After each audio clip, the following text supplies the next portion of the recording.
Welcome to TG24 TV. నేను సుమలత. ఖమ్మం నగరం ప్రకాష్ నగర్ లో నివాసం ఉంటున్న ఓ వృద్ధుడు తనకు సొంత కొడుకుల నుంచే అన్యాయం జరుగుతుందంటూ మీడియా ముందుకు వచ్చి కన్నీటి పర్యాంతమయ్యాడు. తనకు నీడ లేకుండా చేశారని, జీవితం చివరి దశలో అనేక ఇబ్బందులు ఎదుర్కొంటున్నానంటూ ఆవేదన వ్యక్తం చేశారు. ఈ సందర్భంగా వృద్ధుడు మాట్లాడుతూ, నా పేరు పిల్లలమర్రి తిరుపయ్య. మా స్వగ్రామం మాధవపురం. జీవనోపాధి కోసం ఖమ్మం ప్రకాష్ నగర్ లో స్థిరపడ్డాను. నాకు 4 కొడుకులు ఉన్నారు. ఖమ్మంలో 4 ప్లాట్లు సంపాదించి ఒక్కో ప్లాటు ఒక్కొక్కడికి ఇచ్చారు. నా భార్య కాలం చేసి ఏడాది అవుతోంది అని తెలిపారు. అయితే భార్య మృతి చెందిన తర్వాత తనను పట్టించుకునేవారు లేరని వాపోయారు.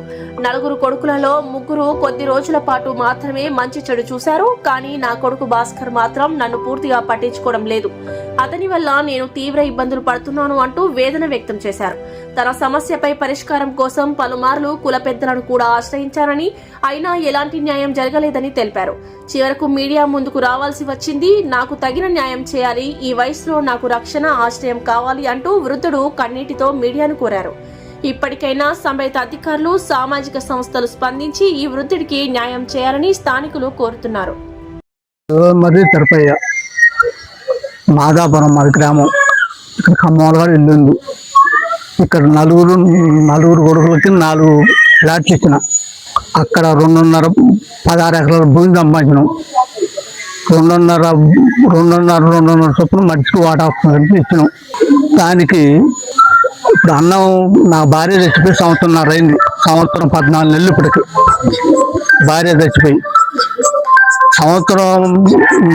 14 నెలల బట్టి కావడం. ఒక్కరోజైనా అన్నానికి అన్నం చేసుకొస్తాం అనే మాట ఏనాడు లేదు. ఇంతవరకు ఈనాటి 4 కొడుకులు, మిగతా వాళ్ళు 2 వెళ్తారు. ఒక ఆయన 20 రోజులు పెట్టిండు. 21 రోజు నాలుగులే. మళ్ళీ ఆయన కుదరదన్నాడు. మేలకాడు వచ్చిన ఇద్దరే పెడతాండ్రు. ఇద్దరు ఎవరు పెట్టండి? భాస్కర్. అసలు అన్నిటికీ కారణం భాస్కరే, వేరే వాళ్ళు కాదు. భాస్కరే కారణం. ఏం చేపట్టి ఈ కుటుంబం ఈ గతి మండలం ఎంపీపీ గారు తీసిన, ఉప ఎంపీపీ తీసిన ముదిగొండ మండలం. ఇప్పుడు పెద్ద మనుషుల దగ్గర పోయినరా? మరి పెద్ద మనుషుల పోరాళ్ళ కాడికి పోయినాం. కూరపాటి వెంకటేశ్వర గారి కాడికి పోయినాం ఫస్ట్. ఎందుకంటే మా కులం, మేము సాలేలం, పద్మశాలేలం.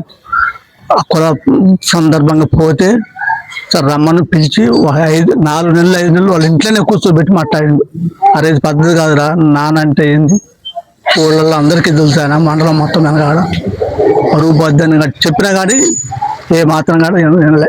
ఆయన కాదని మళ్ళీ పోయి కమ్మతో మురళక దగ్గర పోయాడు.